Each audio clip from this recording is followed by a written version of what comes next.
안녕하세요. 온라인 과학 수업입니다. 이번 시간은 지난 온라인 주간까지 학습했던 풍화가 잘 일어나는 조건 단원의 두 번째 학습 시간입니다. 잠시 정리하자면 풍화작용이라는 것은 지표면의 암석이 잘게 부서지거나 성분이 변하는 과정을 말하고요. 풍화작용의 원인으로는 물이 여는 작용, 식물 뿌리의 작용, 지하수의 용의 작용 등이 있다고 학습했습니다. 이번 시간은 그에 이어서 풍화작용이 잘 일어나는 조건에 대해서 알아볼 건데요. 실험 영상을 시청한 후에 결과를 정리하면서 학습해 보겠습니다. 그럼 수업 시작하겠습니다. 교과서는 43쪽이고요. 실험 목표부터 읽어보도록 하겠습니다. 암석의 풍화가 잘 일어나는 조건을 설명할 수 있다 이고요. 이하 과정은 실험 영상을 통해서 진행해 보겠습니다. 그럼 영상을 보도록 하겠습니다.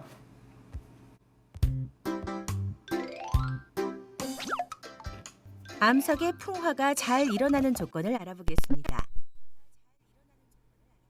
석회암 조각 20g, 석회암 가루 10g, 묽은 염산, 증류수, 전자저울 3개, 250ml 비커 3개, 50ml 눈금 실린더 3개, 초시계, 보안경, 실험용 장갑, 스포이트를 준비합니다. 한 개의 눈금 실린더에는 50g의 증류수를, 나머지 2개의 눈금 실린더에는 50g의 묽은 염산을 각각 넣습니다. 3개의 전자저울 위에 비커를 각각 1개씩 올리고 0점 조정을 한 후 비커 A와 B에는 석회암 조각 10g을, 비커 C에는 석회암 가루 10g을 넣습니다.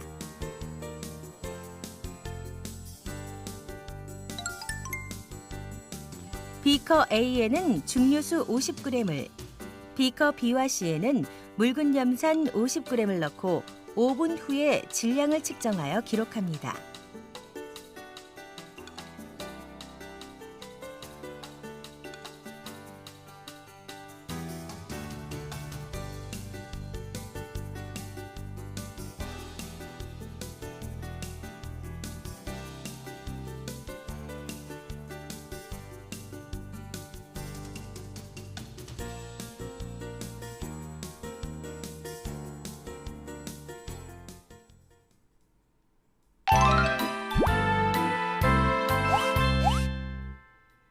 비커 A와 B를 비교해 보면 석회암의 질량 변화는 비커 B가 더 큰 것으로 보아 암석이 산성 용액과 반응할 때 풍화가 잘 일어남을 알 수 있습니다. 또한 비커 B와 C를 비교해 보면 석회암의 질량 변화는 비커 C가 더 큰 것으로 보아 암석이 잘게 부서졌을 때 풍화가 잘 일어남을 알 수 있습니다.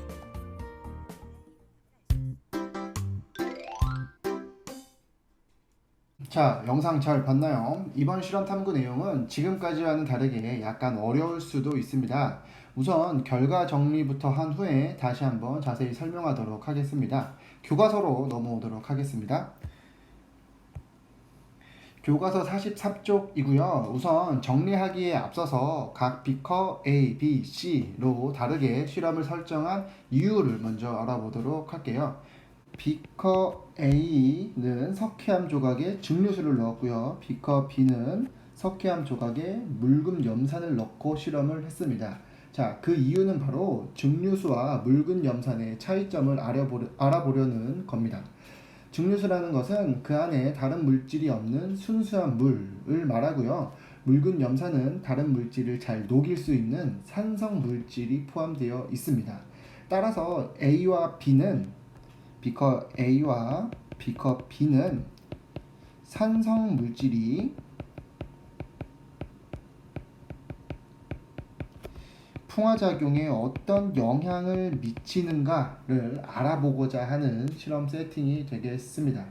자, 그 다음에는 B와 C를 볼 텐데요. 자, 같은 묽은 염산에 녹이지만 석회암의 상태가 다릅니다. B는 조각이고요. C는 더 작은 가루입니다. 자, 이 두 개의 차이점은 바로 표면적이라는 건데요. 여기서 잠깐 오른쪽 44쪽의 그림을 미리 먼저 한번 보도록 하겠습니다.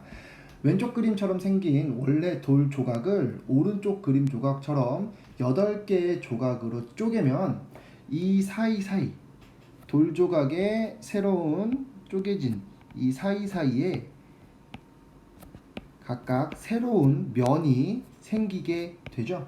자, 이렇게 되면 그 부분에 물이나 산성 물질이 더 많이 접촉하게 되고요. 이로 인해서 암석이 녹는 정도가 달라지게 되는 겁니다. 그럼 다시 43쪽으로 넘어오고요. 자, 그렇다면 B 비커와 C 비커의 그 세팅을 다르게 한 이유는 무엇이냐면요. 암석의 표면적이 풍화작용에 어떤 영향을 미치는가를 알아보고자 하는 그 방법입니다. 이해가 됐나요? 자, 그렇다면 이제 결과를 정리해 보도록 할게요. 자, 비커 A의 5분 후 질량은 그대로 60g이었습니다. 그렇죠? 자, 그런 다음에 변화된 질량을 살펴보자면 60에서 60을 빼면 0. 전혀 녹지 않았다라는 의미가 되겠습니다. B로 넘어가 볼게요. 자, B의 5분 후 질량은 약 58g이었거든요. 자, 그렇다면 변화된 질량은 60g에서 58g을 빼니까 2g이 나오게 됩니다. 자, 정리해보면 B 비커는 5분 사이에 석회암이 약 2g 녹았다라는 의미가 되겠죠. 이제 마지막 C로 넘어가 볼게요. 5분 후 질량은 56.7g이고요. 60 빼기 56.7은 3.3입니다. 3.3g입니다. 정리하자면 5분 사이에 비커 C에 있는 석회암 가루는 약 3.3g 녹았다입니다. 자, 어떤가요? B 비커보다도 더 많은 석회암이 녹았네요. 그렇다면 아래 정리하기 1번 답을 바로 적어볼 수가 있겠습니다. 아주 간단하게 써보도록 할게요. A 비커는 하나도 녹지 않았죠. 그래서 가장 덜 녹았고요. 그보다 B 비커는 2g으로 더 녹았습니다. 그리고 마지막 C 비커는 그보다도 1.3g이 더 녹았기 때문에 가장 많이 녹았다. 질량 변화가 가장 크다 라고 쓰면 되겠습니다. 자, 그렇다면 다음 이제 추론하기. 실험 결과를 바탕으로 실제 자연에서는 어떤 조건에서 풍화가 잘 일어날지 설명해 보자 인데요. 실험 결과를 보면 그냥 물보다는 염산, 즉 산성 물질이 더 풍화작용이 잘 일어난다고 볼 수가 있고요. 그리고 두 번째, 커다란 조각보다는 작은 가루일 때 풍화작용이 더 잘 일어난다 라고 쓸 수가 있겠죠. 자, 그래서 이거를 자연 상태의 조건으로 옮겨보면 이런 식으로 쓸 수가 있을 겁니다. 어떻게 쓰냐면요. 첫 번째, 산성이 많이 포함된 비를 산성비라고 하죠. 이러한 산성비가 내릴 때, 그러니까 첫 번째 조건이겠고요. 그리고 두 번째, 암석이 커다란 상태보다 잘게 조각났을 때 더 풍화작용이 잘 일어난다 라고 쓰면 되겠습니다. 암석이 잘게 조각났을 때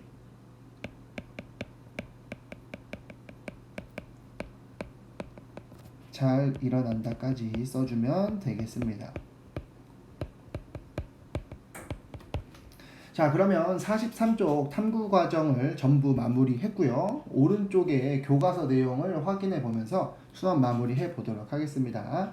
44쪽으로 넘어갈게요. 44쪽입니다. 본문 내용 확인해 보도록 할게요.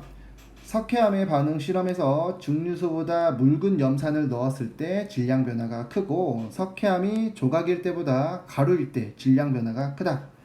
이로부터 암석이 산성 물질과 반응할 때 풍화작용이 더 잘 일어나고 암석이 잘게 부서졌을 때 풍화가 잘 일어남을 알 수 있다. 밑줄 쳐주면 더 좋겠네요. 자, 아래 그림 아까 확인했었죠? 그림 17과 같이 암석이 풍화를 받아 잘게 부서지면 표면적이 증가한다. 암석의 표면적이 증가하면 풍화가 더욱 잘 일어난다 라는 겁니다. 자, 그 아래 본문도 읽어보도록 할게요. 한편 기온과 강수량도 풍화작용에 영향을 미친다. 예를 들어 기온이 낮은 지역에서는 물이 얼 때 부피가 증가하면서 풍화가 잘 일어난다. 또한 기온이 높고 강수량이 많은 지역에서는 석회암의 풍화가 잘 일어난다입니다. 자, 이로써 풍화가 잘 일어나는 조건에 대해서 알아봄으로써 두 번째 학습 차시를 마무리하겠습니다. 왼쪽에 과학 그리고 수학 과정 보이죠? 네, 이 부분은 여러분들 개별적으로 한 번씩 해보면 재밌는 내용이니까 각자 한번 계산해 보도록 하겠고요.